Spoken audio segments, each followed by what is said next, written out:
Are there any questions of McDowell? What a great weekend. She goes 13 for 23 from the three-point line, a career-high 7 threes to lead us with 21 points. Amber Kirschbaum had a monster game as well. She had 13 points and 17 rebounds, and then Jackie Kalin chipped in with 20. And as if her first career points were not enough, Jess McDowell said, I'll follow that up on Sunday and give you a career high with 22 points to lead us. She had 6 threes. Hannah Schoenhart had a monster game. She had 15 points, 11 rebounds. Jackie Kalin had 15, and Jen Kaito chipped in with 10. What a great weekend for us. Overall as a team, we had great balance offensively.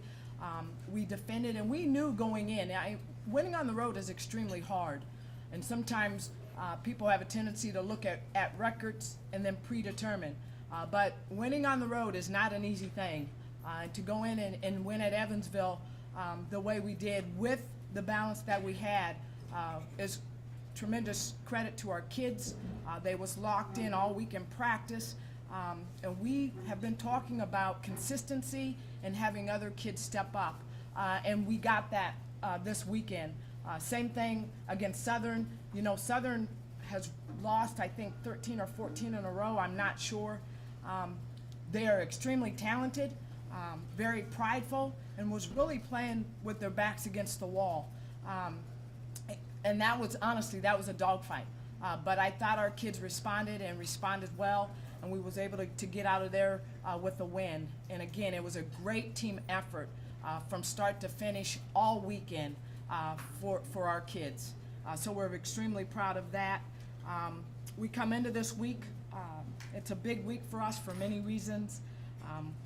We want to make sure we send out our 3 outstanding seniors, Mercedes Morgan, Amber Kirschbaum, and Jackie Kalin, all whom have played a very important part in bringing history to our women's basketball program.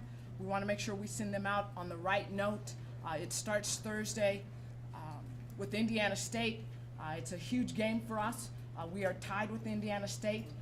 The winner most likely will get the 4th seed. So we're extremely excited about that, and we're looking forward to this game. It was we started our conference season at Indiana State, and we beat them at the buzzer on a putback by Jen Kaito. So we know it's going to be a fight. They're going to come in with a little revenge on their mind. They are a very good team. They defend extremely well. They shoot the 3. They have a very good inside-outside game. So we're looking forward to this challenge and making sure that we try to send our seniors out on the right note. Are there any questions?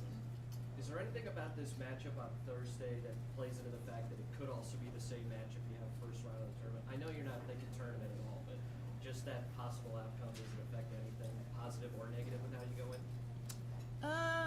Yes and no. I think it does, but I think there's some advantages to it because your kids are going to be extremely familiar with their opponent, and I'm sure both teams will add something a little bit new going into the conference tournament. So I think there are a lot of positives, and there are some negatives as well, but I think the positives outweigh the negatives. Are there any other questions? Tanya, you talked about somebody stepping up offensively. Hannah Schoenhart, not only this weekend, but even before that, had some pretty good games. So you just talk about her development as a player. Hannah has had a tremendous freshman season, to be quite honest. Going into the weekend, I believe she was leading the Valley in field goal percentage. She's extremely versatile. She can shoot the 3. She can put the basketball on the floor and shoots the mid-range jump shot extremely well for her size. And we can also post her. And that is a huge advantage for us. We were starting her earlier in the season and pretty much of the conference season at the 4. We decided a couple weeks ago to move her to the 3, and it has been a good move for us. But she has progressed. She defends well. She can defend 3 through 5, honestly. But her versatility on the offensive end is tremendous and has been a tremendous asset for us. Are there any other questions? Thank you.